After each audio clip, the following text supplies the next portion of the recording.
Bienvenidas y bienvenidos al webinar titulado El futuro del turismo rural y comunitario.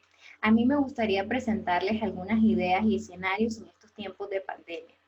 El primer aspecto es presentar cuáles son los avances del turismo rural y comunitario cuando se establece como una herramienta de desarrollo local, sobre todo en aquellas iniciativas que le apuestan a una gestión colectiva de los bienes comunes. Una cuestión que ha posibilitado la revalorización de aspectos como la sostenibilidad ambiental, la seguridad alimentaria, la cultura, la historia y formas de vida.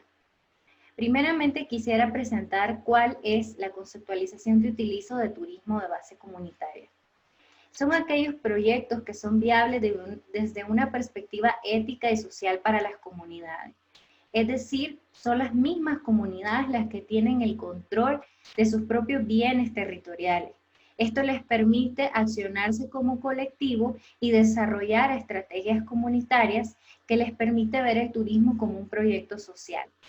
De igual manera, el turismo se presenta como una alternativa económica de subsistencia que debe ser distribuida de manera equitativa y debe generar beneficios a todas las comunidades y a todos los actores locales, de manera que manejen, planifiquen su patrimonio natural, cultural y simbólico. Esto es una conceptualización que se ha redefinido desde un estudio que hizo Alejandra Toscana acá en México. ¿Cuáles han sido los aportes del turismo rural y comunitario a las comunidades? Han existido avances, así como han existido algunos rezagos en estos procesos territoriales cuando viene el turismo y se territorializa en las comunidades. La primera reflexión es valorar sobre el turismo visto como una forma de organización y participación comunitaria. Es decir, cuando el turismo se territorializa en los territorios, hay una lógica de colectividad. Se refuerza la identidad colectiva y la posibilidad de un nuevo sentido común para encontrar salidas colectivas. Asimismo, encontrar respuestas comunitarias ante el abandono del Estado. Es decir, en comunidades donde antes no existían formas de organización participativa, viene el turismo e incentiva la cohesión comunitaria. ¿Por qué? Porque como actividad económica les interesa estar organizados e incentivar actividades para poder insertarse en el mercado laboral de la actividad turística. También esto ha posibilitado tener incidencia política local. Es ser menos dependientes de los apoyos del Estado y poder negociar con agentes institucionales. Esto es muy importante ya que antes, pues en algunos sectores, sobre todo en espacios rurales, donde he trabajado, en el caso, por ejemplo, de Nicaragua, en la Asociación Puesta del Sol, es un colectivo de mujeres que se ha organizado como una nueva estructura de participación y de acción colectiva dentro de la comunidad y que ha incentivado muchos beneficios sociales para la misma comunidad a partir de esta actividad turística, así como les ha permitido insertarse en el mercado del trabajo turístico, donde antes la migración era lo que permeaba más en el territorio. Más adelante esto puede convertirse en una poderosa herramienta para un movimiento social reivindicativo por la defensa del territorio. Es decir, el turismo también permite o desencadenar o activar una serie de elementos para convertirse en un movimiento social.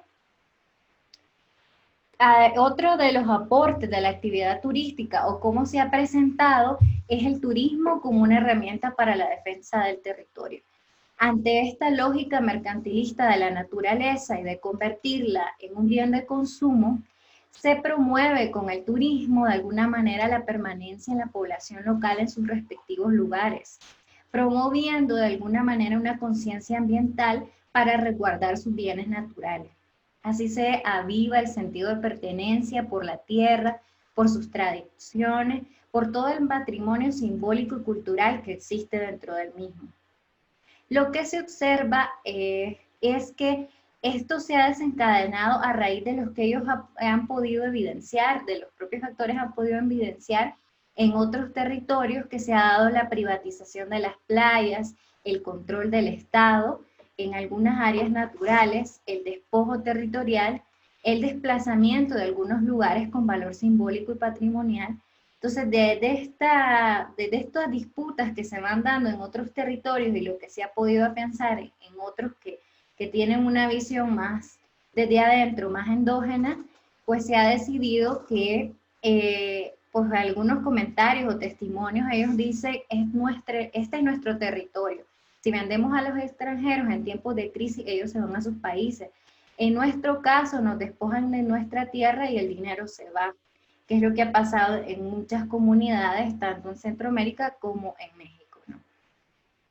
Otro de los puntos es que a través del turismo se ha posibilitado acceder a los derechos básicos esenciales. Es decir, que el modelo de turismo se territorializa en localidades donde existen altos índices de marginación.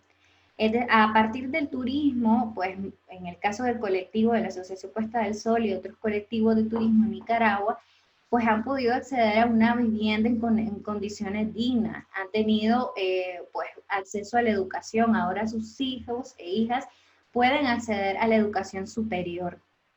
Ejemplo, pues las mujeres de la Asociación Puesta del Sol antes eran...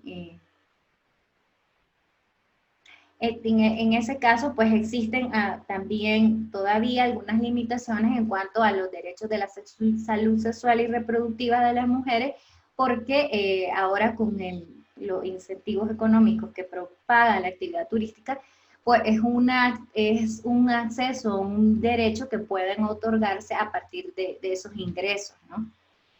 Hay una sensación de bienestar y salud que abre un horizonte para las comunidades.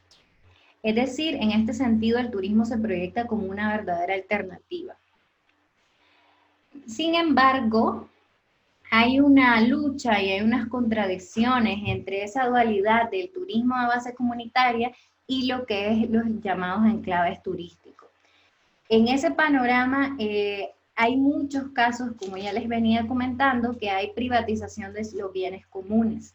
Se crean ciudades turísticas o periferias del placer, donde existe una polarización social.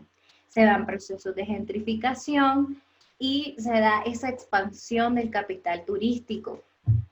Es decir, casos en Centroamérica, por ejemplo, están Bocas del Toro en Panamá, Roatán en Honduras, Guanacaste en Costa Rica y San Juan del Sur en Rivas, Nicaragua. Son ejemplos de cómo el turismo se va apropiando del territorio y va imponiendo un modelo de turismo que hace que las comunidades se vulnerabilicen y empiecen a despojarse de sus propios bienes comunes. Frente a la pandemia, ¿cómo valoramos la normalidad del turismo? En este sentido, el horizonte del turismo era bastante oscuro. Y en cuanto a las categorías de trabajo, hay una vulnerabilidad de los derechos laborales en la actividad turística y sobre todo en políticas que no respaldan y no hay regularizaciones que permitan tener una protección a los derechos básicos laborales en la actividad turística, ni mucho menos para las iniciativas de turismo rural comunitario.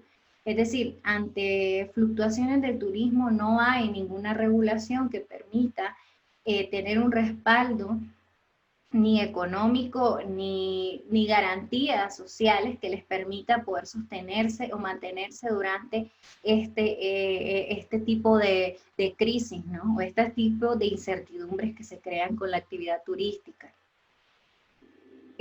Alternativas ante la crisis. Es muy importante pensar cómo podemos valorar el turismo en estas condiciones.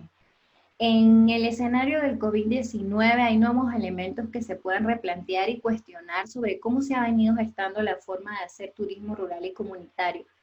¿Qué se puede transformar en este contexto? Ya que el turismo comunitario parece como un horizonte común que puede cobrar protagonismo en estos tiempos, ¿no? Sobre todo como a corto plazo.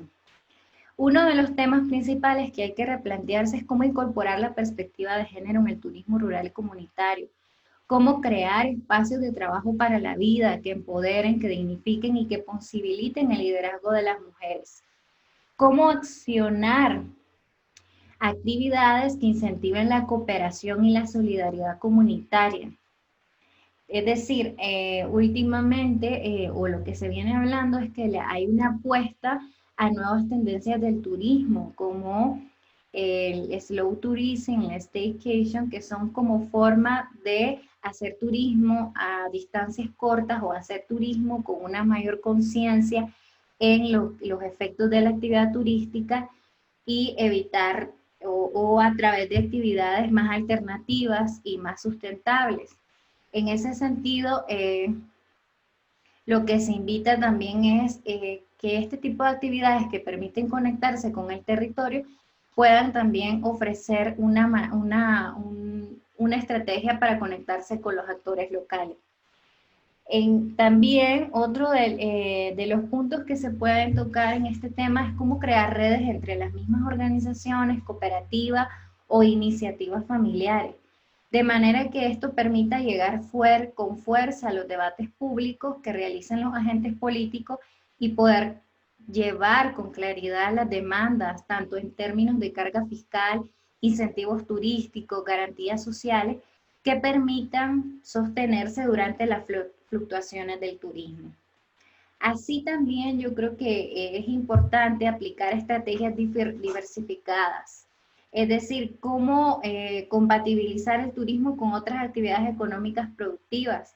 También una de ellas puede ser los procesos agroecológicos que permiten de alguna manera sostener y ocupar otro tipo de espacios del territorio que permiten afianzarse más en las estrategias tradicionales e históricas de las comunidades.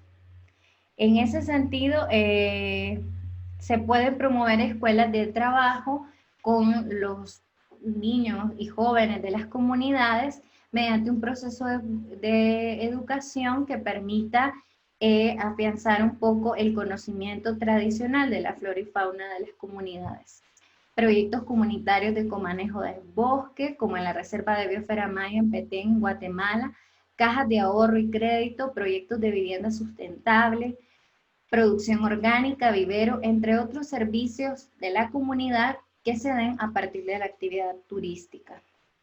En ese sentido, son muchos los temas que podríamos plantear en cuanto a los escenarios post-COVID-19, pero lo más importante que podemos reflexionar es cómo volcarnos hacia un escenario de economías comunitarias que pongan en el centro de los procesos a las personas, tanto a los turistas como a actores sociales, que permitan un futuro de turismo pensado desde otros paradigmas. Podemos mencionar la mano vuelta, el trueque, entre otros. Agradezco esta participación y les invito a seguir escuchando otro webinar de la plataforma Odisea Educativa.